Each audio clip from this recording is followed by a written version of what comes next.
এগরায় অভিযুক্ত স্বর্ণ ব্যবসায়ী কেন? কারণ বাংলাদেশি পরিচয় লুকিয়ে প্রতারণা করেছেন অভিযুক্ত স্বর্ণ ব্যবসায়ী শেখ সত্তার।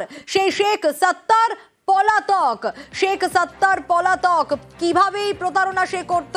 পুরনো সোনা দিয়ে নতুন গয়না তৈরির নামেই প্রতারণা, এবং টাকার অঙ্কটা কম নয়, কোটি কোটি টাকা প্রতারণার অভিযোগ। কিন্তু কিভাবে করতো সেই প্রতারণা? পঙ্কজ রয়েছে আমার সঙ্গে, আরো বিস্তারিত জানাতে পারবে।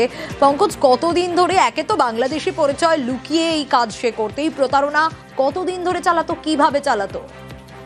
দেখো, যে স্থানীয় সূত্রে যেটা খবর, যে গত 4 বছর একটি ঘর ভাড়া করে স্বর্ণ দোকান খুলে ওই ব্যক্তি শেখ সত্তার, যেখানে গত মঙ্গলবার রাত থেকে কিন্তু এই দোকান বন্ধ করে কিন্তু তিনি চম্পট দেয়।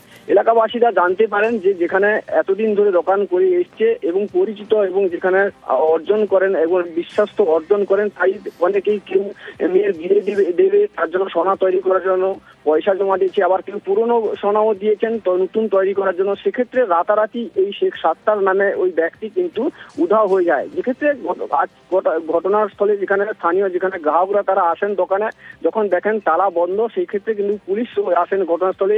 এগরা থানার পুলিশ গিয়ে কিন্তু তদন্ত শুরু করছেন। তবে বিষয়টা যেখানে স্থানীয় বাসিন্দাদের দাবি যে তিনি দীর্ঘ 4 বছর ধরে এসে এখানে ব্যবসা করছে, তবে এই না কথাবার্তা কিন্তু একটু আলাদা ধরনের বলে এমনটাই জানাচ্ছেন। যেখানে তারা বলছেন যে যেখানে রাজ্য জুড়ে এসআইয়ের নিয়ে চলছে তড়িঘড়ি, সেক্ষেত্রে এই ব্যক্তি হয়তো বাংলাদেশি বলে মনে করছেন তারা, তাই কিন্তু রাতারাতি তারা ওই ব্যক্তি সোনার গয়না সহ নগদ অর্থ নিয়ে চম্পট দিচ্ছে, প্রায় কোটি টাকার অর্থ নিয়ে চম্পট দিচ্ছে। এই নিয়ে যথেষ্ট চাঞ্চল্য শুরু হয়েছে এগরা শহর এলাকায়, যেখানে এগরা এই গিরস্থান এলাকার বাসিন্দারা তারাও জানাচ্ছেন যে দীর্ঘদিন ধরে থাকার কারণে বিশ্বস্ত অর্জন করেছে, তাই সোনার পুরনো সোনা এবং নতুন সোনা তৈরি করার জন্য বরাত দিয়েছিলেন অনেক টাকার, কিন্তু তিনি সোনা নিয়ে চম্পট দিয়েছে। ইতিমধ্যে এগরা থানার পুলিশ পুরো বিষয়ে ঘটনা তদন্ত শুরু করছে, যেহেতু এই আধার কার্ড নাম্বার অনুযায়ী, আধারের নাম অনুযায়ী এই ব্যক্তির নাম শেখ সত্তার, হুগলি জেলার বাসিন্দা বলে এমনটাই জানাচ্ছে। বেশ, সেদিনকে গয়না নিয়ে গেছি, আর একটা গয়না পুরানো গয়না বানাতে দিয়েছিলাম, দিয়ে সে দেয়নি। 12 গ্রাম সোনা দেওয়া হয়েছিল, দেবে বলে আর দেয়নি আর কি। মানে এই যে চলে যাবে আমরা বুঝতে পারিনি। উনি কোথাকার ব্যক্তি কোনো জানেন না, কোনো জানি না। আমরা জানি যে আমদানি থেকে এসছে, এইখানে থাকতো। মঙ্গলবার দিন তার দোকান বন্ধ ছিল, শাটার উঠা ছিল। সন্ধ্যার সময় এসে একবার দোকানে ঢুকেছে, মোবাইল রেখে দিয়ে পালিয়ে গেছে। আর সকাল থেকে খোঁজা পড়ছে, সবার গয়নাগাঠি আছে, তাকে দেখতে পাওয়া যাচ্ছে না।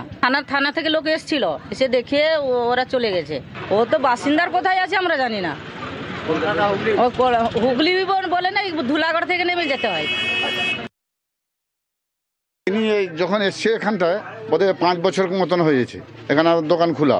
তারপরে হঠাৎ সেদিনকে, কালকে পরশুদিন, সে তার দোকানের কাওয়ারটা খোলা আছে। সকালবেলা যখন সবাই চাবে যে দোকানি কোথায় গেছে, দোকানি খুঁজে সব আউট।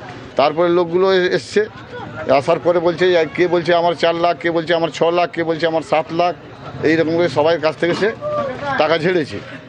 আর গয়নাগাটিও ছিল। আমাদের বাঙালি হলে একটু কথাটা আলাদা রকম, আর তাদের কথা একটু মানে উড়ান ভাবের, মানে বাংলাদেশের মতন কথা। এসআই চলছে, ওই ভয়ে সে তিনি হয়তো আউট হয়ে গেছে।